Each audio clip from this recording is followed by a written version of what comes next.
Hey, family, welcome back to your Friday afternoon. Thank you for being here. And if you're just joining me, I want to make sure you know that you need to go to holycoaches.net, check out the article talk called 50 Women of Christian Hip Hop. We're celebrating a woman in Christian hip hop in conjunction with what's going on overall, both from what we heard from the survey, but also, hey, listen, it's the anniversary of hip hop 50 years. Let us celebrate ours as well. Earlier in the show, I mentioned I want to talk to you about this article or articles I've recently read about why Christians are not going to church. I'm going to give you some taste of the issues, but also as I talk through this, a couple things. One, I want to hear from you, right? So hit me up on the hotline 1833 Radio HC or go to the socials at James Rousseau SR or at Holy Culture, either one. I'll be checking the socials during the next break. But I want to unravel some of these points and also talk about some of the solutions, right? So there were several articles. If you missed them over the last few weeks, man, if you're looking at anything, Apple News, New York Times, the Atlantic, etc., everyone seems to have touched on this topic, and it could have been a redistribution of the core article. Nevertheless, it starts with 48 million Americans have stopped attending church over the last 25 years, nearly 12% of the population. If you can wrap your mind around that, that's hard to really wrap your mind around. And I actually want to poke at it a little bit and understand the ins and outs. Like, give me the net change. I want to hear that because this is one of the things I want to say overall, too.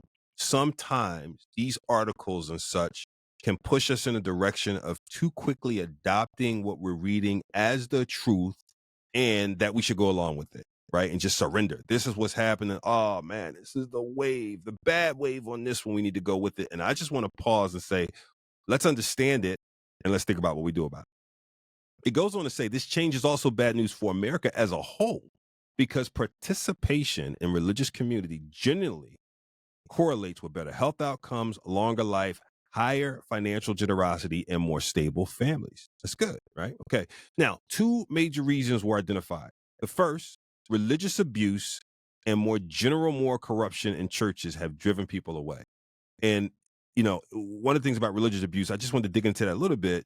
Um, WMD, right? For those who use WebMD, they describe religious abuse as if a leader has used scripture or beliefs to humiliate or embarrass you, coerce you into giving money or other resources you didn't plan to, or or something leading to sexual abuse. Right? There's another definition that says religious abuse is abuse administered under the guise of religion, including harassment and humiliation, that may result in psychological trauma. Okay, so that's part one of why they say people are living. Part two is Davis and Graham, I thought it was interesting, also find that a much larger share of those who have left the church have done so for banal reasons. Now, I had to look up banal. I had never heard that word before. Banal. So lacking in originality as to be obvious and boring. That's the definition of banal. Okay. So lacking originality as to be obvious and boring. So I thought that was interesting.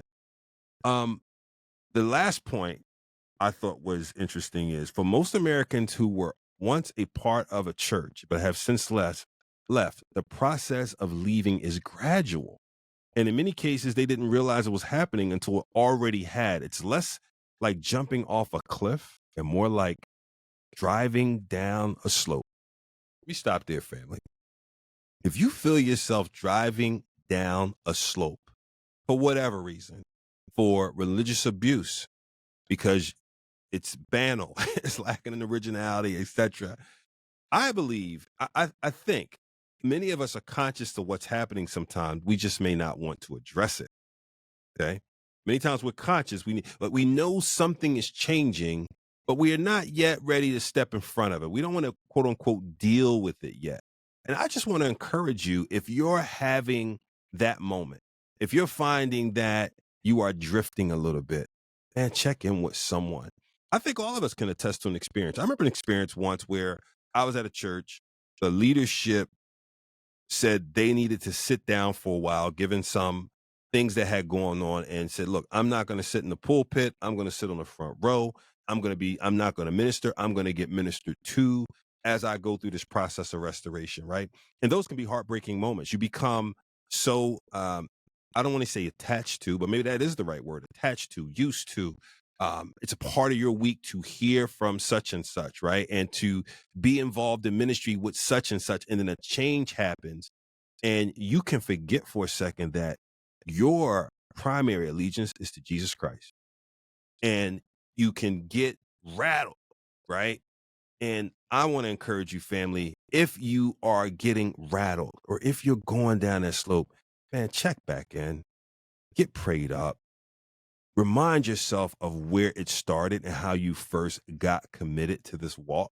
Talk with some people that you know, like, and trust that will give you good counsel, and be honest that you're discouraged.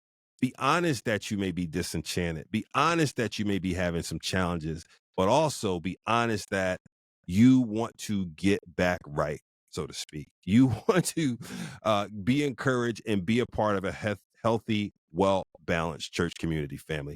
We'll be back in a minute.